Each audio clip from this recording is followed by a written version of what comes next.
But again, you're still giving away free music. And it trips me out, Lonzo, that in 2022, you know, artists are still complaining about their record labels, their record contracts. And it's crazy because remember that interview with Blueface a couple years ago? I mean, they flat out asked him on the Breakfast Club if he knows anything about his contract, and he was down there proudly saying, "Nope, I don't know shit about my contract." You would think in 2022, with all this technology, someone would do some, you know? Man, you know what? I've been thoroughly convinced the lure of drugs and pussy will make motherfuckers sign their name to any goddamn thing. And that's basically what happens, dude. You got young guys who see other guys allegedly living a certain lifestyle, and they got to actually live in that lifestyle. All you got to do is sign this contract. Don't read them. Don't worry about reading it. Just sign it. I'm gonna make sure you got plenty of girls, plenty of weed, plenty of drink, and get you a new rock, get you a new whip and a watch, and maybe a gold chain. All right, cool. And then when you see the contract, the big number is in the front always. The big number, the value of the contract is always in the front, and that's what you see. That's what you go shopping in your mind with. You see that $1 million or $5 million, $3 million, whatever the case may be. You broke. You never had no money before, so you see that big ass number, and your mind goes shopping. Okay, your mind think about all the shit you can do, where you could go. Now, the next 38 pages is going to define how you can get that money, but in most cases, it's going to take it away from you, okay? And that's the part they don't never get till it's too late, okay? They're going to get a check. They're going to get an advance, okay? The advance check is to take control of the collecting your money and give you a percentage of something you already own 100% of, but most cats don't see it like that. If you're already hot and you got an album out already, or you got something already said, that's what Master P was such a genius of. Why do I need you to give me 10% of something I already got 100% of? Okay, this is mine. I'm already making money. Yet no, I'm not getting the sales numbers, but because I'm getting a bigger chunk of the overall pie, I don't need the same sales numbers to make the same amount of money. And if I'm gonna make more sales, I need to make more money. So we're gonna do it like this. And most cats didn't think like that. And he did and changed the game. D-Cause says, Lonzo, talk to us about DJ Aladdin. He's actually in one of my artist's latest videos. Let us know about your guys' history. DJ Aladdin was probably one of the baddest cats out of LA after he won the DJ contest in New York. Everybody was on his ass. Everybody. In fact, he was the name I couldn't think of a couple of weeks ago.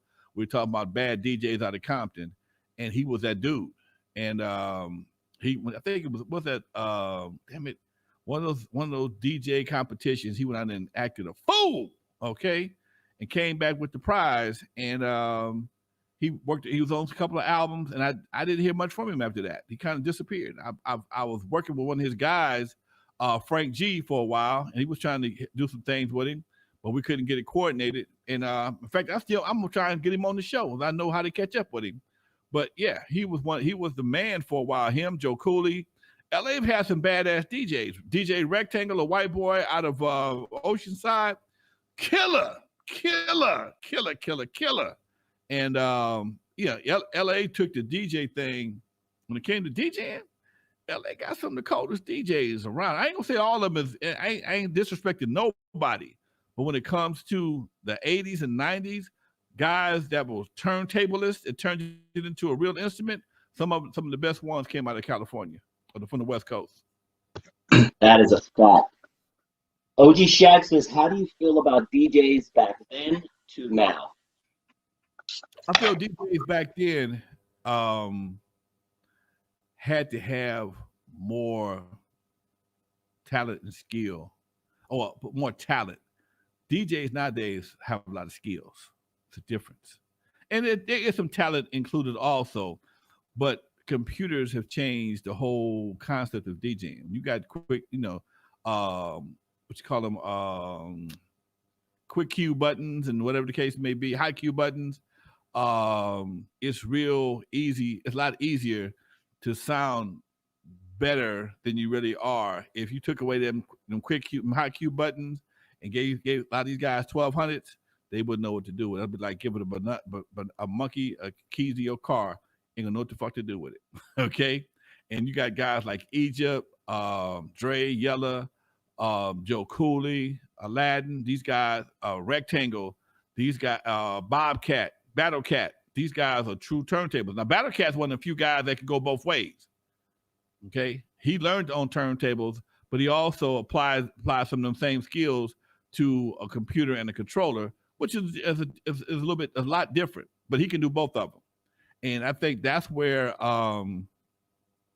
if they ever have a competition, they need to have a competition for turntablists and a guy that plays on the console, because the console gives you a lot more options to play with, sound effects, special effects, blah blah blah. Where with turntables, you really got to put that shit down. You got to be on top of it. I've seen DJ Rectangle was mixing while the guy was actually moving the turntable with him. He was still, the turntable was being lifted up by another person. He was still mixing, and he was, whatever he was doing, he stayed on beat. I mean, that right there was some phenomenal shit. Okay. I don't see that like I used to. It's like strippers, good old strippers. Back in the day, a stripper, boy, come on, man. If it was your birthday, she'd blow out all the candles with that thing. Okay? I ain't lying. She didn't worry about twerking. She'd get right in front of you. How old are you? I'm 22.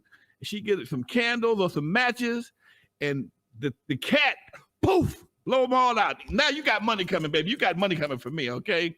I ain't seen nobody blow out no candles since 1982, 1992.